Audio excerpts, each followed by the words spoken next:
Sir. বাহ, খুব ভালো করেছো। আমার কিছু সম্পত্তি তোমার নামে লিখে দেবো নাকি? আমাকে দিলে হাই রোডের ধারে 20-30 বিঘে লিখে দিবেন। সালাম মামনি, আমার নিজেরই 2-3 কাঠার বেশি নাই। চলো। না, হেঁটে হেঁটে যাবো না। তাহলে চলো, উড়ে উড়ে যাই। আপনি খেপা চুদা নাকি? কেন? আমরা তো মানুষ, উড়বো কি করে? খেপা জুদা তো অভিজিৎ, ও তো জানে মানুষের ডানা থাকে না। তাহলে কি গান মারাতে বলছে হেঁটে হেঁটে যাবো না? না মানে আমি বলতে এলাম বাইকে বা 4 চাকায় যাবো। 4 চাকা কেন, চলো হেলিকপ্টারে যাই। ঠিক বলেছেন স্যার, হেলিকপ্টারই ভালো হবে। ঘরে একটা সিলিং ফ্যান নাই, আর এদিকে হেলিকপ্টারে যাবে শুয়োরের বাচ্চাগুলো। স্যার বাইকে যাবো। বাইক কই?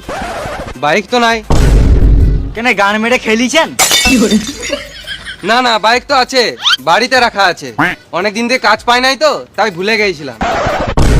চলুন গিয়ে দেখি।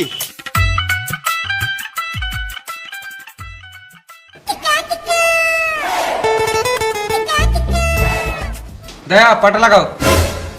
আপনার ঘরে কি করে পাতা লাগাবো? দয়া পাটা লাগাও। আগে লোকেশনে যাই, তারপর তো খোঁজাখুঁজি করবো। দয়া পাটা লাগাও। স্যার আপনি দিনে একবেলা খাবার কম খান, কিন্তু জিভ 2-3 বেলা ছুলুন, মানে স্পষ্ট কথা বেরোয় না। সালাম মামুনি, গাড়িটা বার করবো, ওই জন্য বলছি সিঁড়িতে পাটা লাগাতে। তোমরা যদি আলবাল শুনো।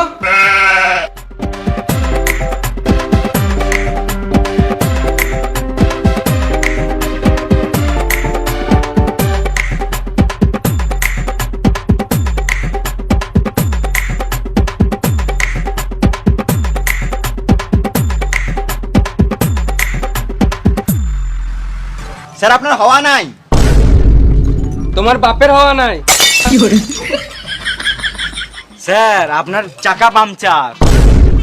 আমাকে বোকাচোদা পেয়েছো। তুমি চাকা বলবে, আমি নিজের পা দেখবো, তারপর তোমরা দুজন হাসবে।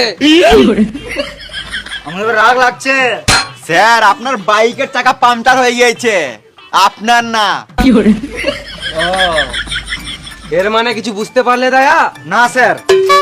এর মানে পাংচার হয়েছে তো, তার মানে গ্যারেজে নিয়ে যেতে হবে আমাদেরকে। দিলো?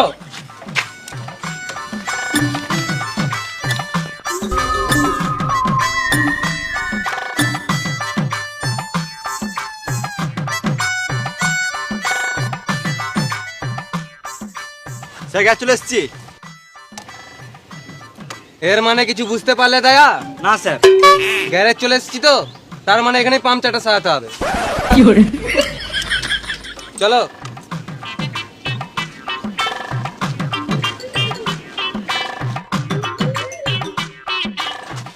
গাড়িটা ছেড়ে দাও তো, একটা কেস পেয়েছি, তাড়াতাড়ি যেতে হবে। হ্যাঁ এখনই করছি।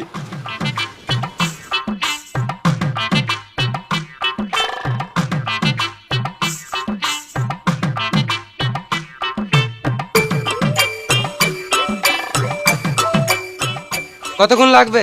একটু সময় লাগবে। বেশ ঠিক আছে, আমরা বাইরে থেকে ঘুরে আসছি।